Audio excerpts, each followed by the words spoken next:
Folks, Elon Musk has just delivered an absolute marketing masterclass. No, I'm just f***ing with you. It's an absolute dumpster fire. As one analyst from JP Morgan writes, we struggle to think of anything analogous in the history of the automotive industry in which a brand has lost so much value so quickly. I'll go further than that and say actually what we're looking at really is one of the greatest destructions of brand equity that's ever happened in the history of the modern world. It's kind of interesting to watch in real time, if not a little sad. In case you've been living under a rock this last few weeks, let's just have a little bit of a look at what Elon's actually been up to. I'm not just MAGA, I'm dark, gothic MAGA. I mean, look, firstly, can you believe he had his own custom black MAGA hat made? I mean, what are we, 12 years old here? That aside, can you just imagine what the average left-leaning Tesla customer makes of that?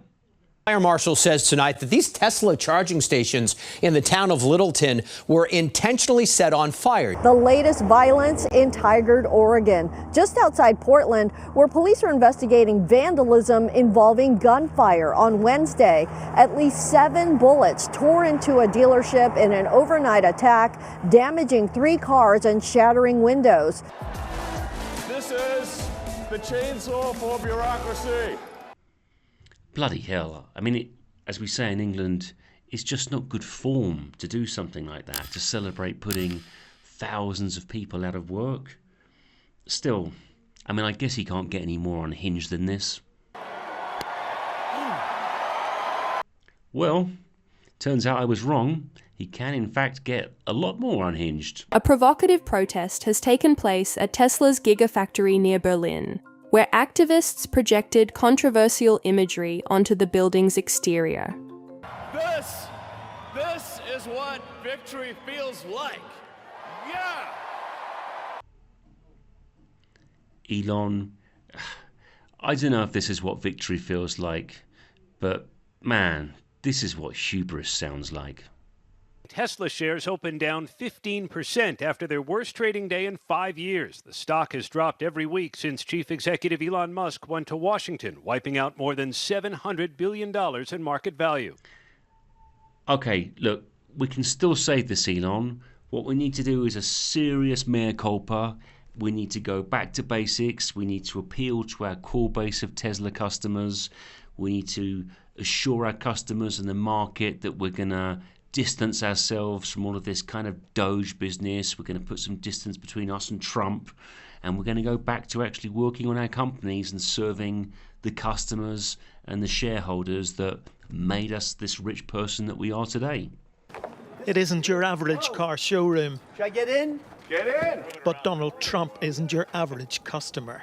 He had his choice of models That's beautiful. when Tesla rolled onto the world's most famous driveway. Everything's computer. I mean, how many people here have lost your jobs because of Elon Musk? We asked federal workers sacked by Elon Musk what they thought of the president's purchase. I become unaccountably angry every time a Tesla drives by now.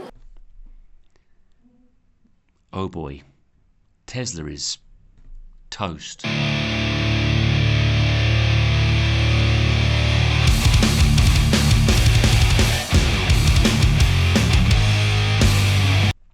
Hi folks, welcome to the Born Rebel channel. My name is Alex, and for the past 20 years I have been a professional marketing consultant to some of the biggest brands in the world. And today we're taking a look at the absolute clusterfuck that is Elon Musk and Tesla. This is a marketing channel, so in the main this is a video made for people who are interested in marketing. Perhaps you run your own business, or you're interested in running your own business, and we're going to see what we can learn from what's currently going on with Elon Musk and Tesla, so that when we find ourselves in a situation where we have $1 trillion company, we don't make the same mistakes and destroy all of the brand equity. At the same time, it's also a video for those who like to indulge in a bit of Schadenfreude and just want to watch a video about a rich arsehole losing a bunch of money. So something for everyone, I guess. But before we pound on Elon for his dark gothic MAGA phase, we actually need to give the man his dues and take a quick look, remind ourselves, actually of the brands, the Tesla brand that he built, and just the incredible brand equity that he managed to build. I mean, the company was formed back in 2003, not by Elon. He pushed those original founders out shortly after the Roadster was launched. The first vehicle was launched in 2008, but it was because of Elon's tenacity, because of Tesla's products, that really the world learned that EVs were actually a viable product. You could make money from them. Customers would love them. They could be high performance. They could be practical. They could be all that good stuff.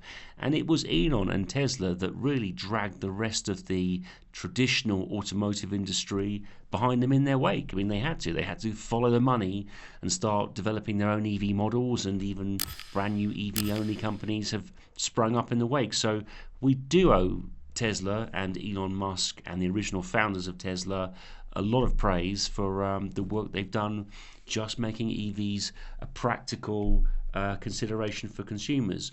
On top of that, you've got to take your hat off to Elon, because he managed to pull off another tremendous feat, which was convincing the financial markets that Tesla was not in fact an automotive company, but a tech company, an AI company, which is why the forward price to earning ratio of Tesla is fucking insane. It's greater than actual tech companies like Alphabet or Amazon or Apple.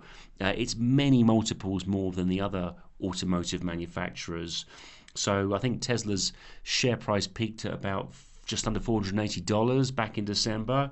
Obviously, it's come down a lot since then, but this is an insane valuation for a company that makes cars. And, you know, Elon will tell you it's all about full self-driving and robo-taxis, which Waymo have been doing for some time, by the way. They don't have the valuation that Tesla has in terms of P/E ratio.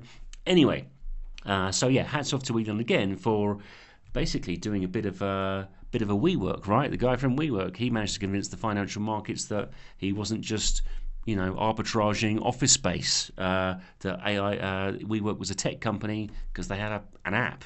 Elon Musk has essentially managed to do the same thing. So hats off to him for pulling the wool over the financial markets' eyes.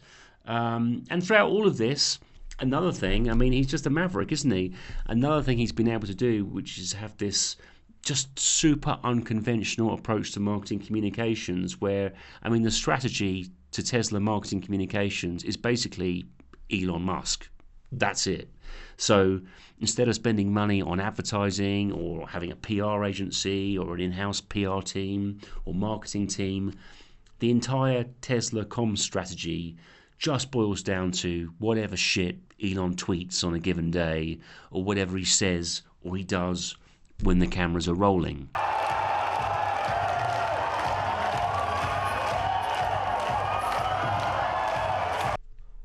And look, despite the fact that, you know, the man clearly can't dance, he has the charisma of a paper bag. This approach has worked extremely well for Tesla over the years. I mean, look at their sky-high brand recognition, their super crazy devoted fan base, the fact that the stock essentially achieved meme stock status and it has this stellar share price. So, you know, that maverick approach to marketing communications really worked for him for a long time. But this is and always has been an incredibly high-risk strategy, especially for such a large publicly traded company. I mean, you just don't see this. So as Elon's own personal brand has evolved, Tesla has suffered collateral damage, essentially. I mean, we look at Elon's personal brand. Pre-2018 was his kind of beloved tech visionary phase. Then we had his kind of edgy maverick with the occasional weird lapse from 2018 to 2020. Then he became this increasingly polarizing figure from 2021 to 2023. And then from 2024 onwards, I mean, all bets off. He just went dark gothic MAGA, didn't he? So his brand has evolved quite a lot. And because of the alignment between his brand and the Tesla brand, Tesla has been dragged along with him in his wake. So look, that evolution of his personal brand is not only pretty extraordinary, just looking at it objectively, it's also incredibly fucking dumb. When you consider that the US is Tesla's largest market and only a small proportion of EV buyers are kind of Republican MAGA types, aligning yourself over there, let alone getting involved in politics at all, which is arguably a no-no, but just aligning yourself with quite an extremist movement, politically opposed to your customer base, doesn't make any sense. Elon's a genius, but he's incredibly dumb at the same time. So yeah, add to that, of course, the fact that outside of the United States, Trump and the MAGA movement are even more despised. So, the Tesla customer base outside of the US are even less predisposed to enjoying those kind of politics or aligning themselves with anybody who supports those kind of politics. So, pretty odd. And you start to understand the depth of the hole that Elon Musk has dug himself. Now, look, is Musk the first CEO to scuttle his business through his personal antics? No, of course he's not. There's a long list of, I can think of a few men. I don't know if you can think of more people. Maybe more people have done this more spectacularly. Please add a comment if you can. But I'm thinking about the likes of Travis Kalanick from Uber, Adam Neumann from WeWork. We mentioned them earlier on. These guys obviously ended up becoming quite toxic and were kind of removed from their own businesses. But it's safe to say that neither of these examples generated as much animosity, I'm going to say, as Elon Musk has managed to achieve in recent weeks. And also, neither of those two people had disbanded their PR team and marketing departments and all their marketing function. So neither of those two were the lone sort of voice for the company either. So Elon Musk, not only is his personal brand gone sideways, but because he is the voice of Tesla, that's an extremely it's just an extremely strange thing to do to your business, an extremely damaging thing to do. So what does this mean for Elon Musk and for Tesla? Well, look, at the time of recording, the jury is out, but it's safe to say that when your own customers are having to put stickers onto your product to publicly distance themselves from you, from your personal brand and what you're doing, and when other people, meanwhile, are launching guerrilla marketing campaigns against you and your politics and your products, safe to say that's not a very positive forward-looking indicator, and the future looks pretty grim for the Tesla brand and for Elon Musk. So conclusions then, what can we learn from this this saga, this destruction of the Tesla brand? The chances are fairly slim that we're going to all find ourselves in charge of a $1 trillion business, but even whatever brand we've got, whatever business we've got, we want to avoid obviously doing anything as disastrous as this. And I think that idea of having this heavily personality-driven brand, it can really work. Like if you're really charismatic, it can really help accelerate growth and generate loyal fans. But it really concentrates risk. As we grow our businesses, the very idea is to make the business bigger than any one person, and to have other faces and other voices that represent the brand, not least because if we want to sell our business one day, we want to make sure that whoever's buying it doesn't see us as being super integral to the success of the business, but also it just mitigates risk. The business and the brand should be bigger than us as the founder or any one person within the business. So yeah, let's try and avoid doing that. At the same time though, look, as the leader of a company, you must recognize that you're kind of always on, you're always in the spotlight to some extent. So your words and actions should absolutely reinforce your company's brand values and definitely not contradict them.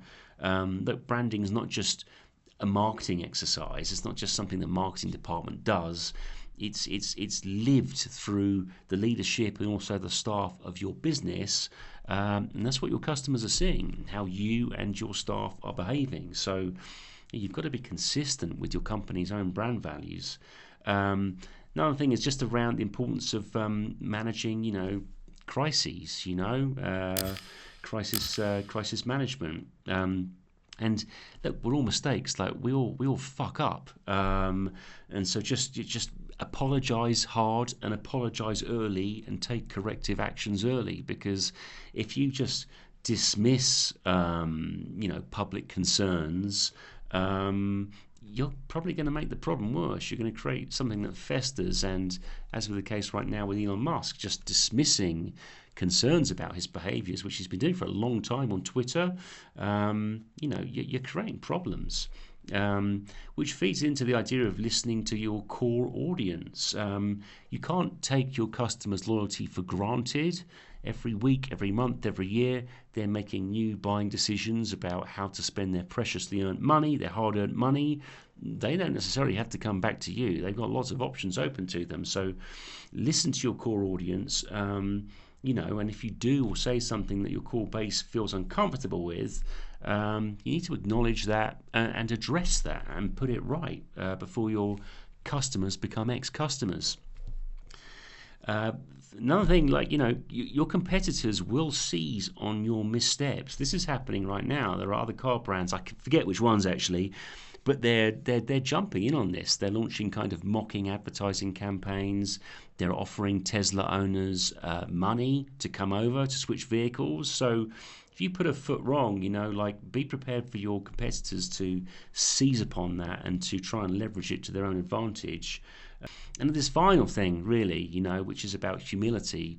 I mean, this is the whole thing, right? It's Icarus, isn't it? This is Icarus.